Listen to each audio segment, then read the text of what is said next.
hours. However, I do think we are going to warm things up pretty quickly throughout the course of the day, and the reason being lots of sunshine. You're seeing those bright skies over the Electric City right now. 38 degrees, a bit of a breeze though at 9 miles per hour from the east, making it feel like the low 30s. So it is going to be another bit of a brisk and cool morning, but we are going to warm things up fairly quickly throughout the course of the day. 40 degrees right now, some calmer winds from the west. I think it is going to be light and variable down in the valley. We continue to warm up things through the rest of the work week, but a few chances of isolated showers on the way as well. I'll be bringing you all the details coming up in Storm Tracker Weather. We'll see you then. Thanks so much, Zach. Well, according to the Bureau of Labor Statistics, the median nationwide wage for registered nurses last year was almost $67,000. But despite those numbers, the nation is facing a nursing shortage. MTN's Tim McGonigal is on special assignment to see what's being done to attract more qualified nurses to the field. And just hold on to that. Montana could use more people like Denise Franchino. We see a fair number of veterans with diabetes, with heart conditions. Like many parts of the nation, Big Sky Country is facing a nursing shortage. Recently, Senator Jon Tester accompanied new VA Secretary Bob McDonald on a tour of VA Montana, and it was during that visit that Tester got the idea to push for more federal funding to help the nursing shortage. Well, if we're going to have a healthcare system in rural America that works for people who live here, you've got to have healthcare professionals in that system. And whether it's docs or whether it's nurses, there's a shortage of both in Montana. And so we need to do what we can do to train them and attract them so they'll stay here. Experts in the field agree. Vicki Bird has been a registered nurse for 26 years. Now she's the executive director of the Montana Nurses Association. She says the key to getting more good nurses starts with attracting more top teachers. We need more qualified and well-paid faculty to then teach those nurses, and to get them through school. When, many nurses are turned away because there's not a slot in the program, they may correlate that with maybe there's really not enough nursing jobs out there. With more nurses retiring, an aging population, and increased coverage through the Affordable Care Act, the American Nurses Association says the Bureau of Labor Statistics estimates that during the next 2 decades there will be a demand for more than 1.1 million nurses. Which is all related to customer service. Norlyn Nelson has been with VA Montana for 17 years. She too says there are great opportunities for nurses taking care of our veterans through a national nurse education initiative.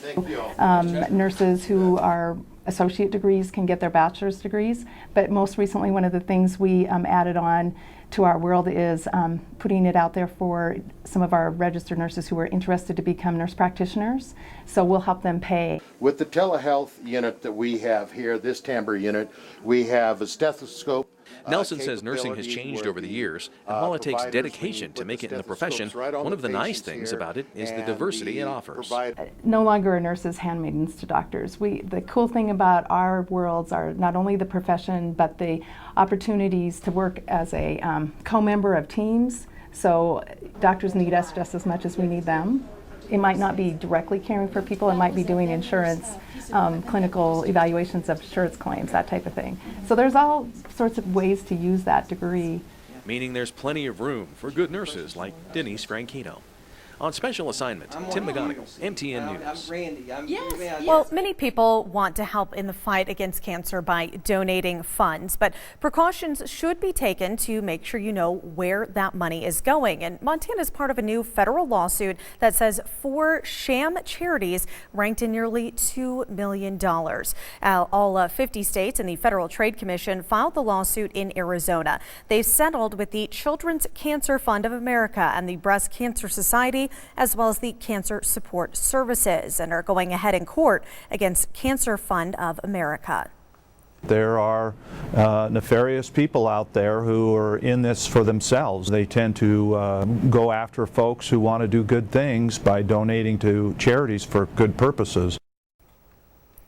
And the states say the groups raised millions in donations, but most of the money enriched in the operators and professional fundraisers. It's unclear how much of the settlement will come to Montana. The money could go to consumer protection efforts or other legitimate cancer charities. Attorney General Fox says Montanans should do their homework and check charities before donating and avoid donating over the phone or through emails from unknown organizations.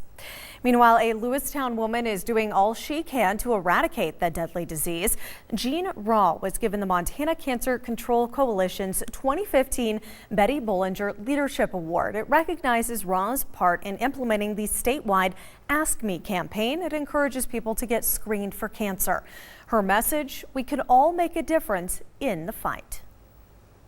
But it takes many people working together and promoting, whether they're promoting prevention, early detection, access to treatment, or quality of life for survivors and those affected by cancer.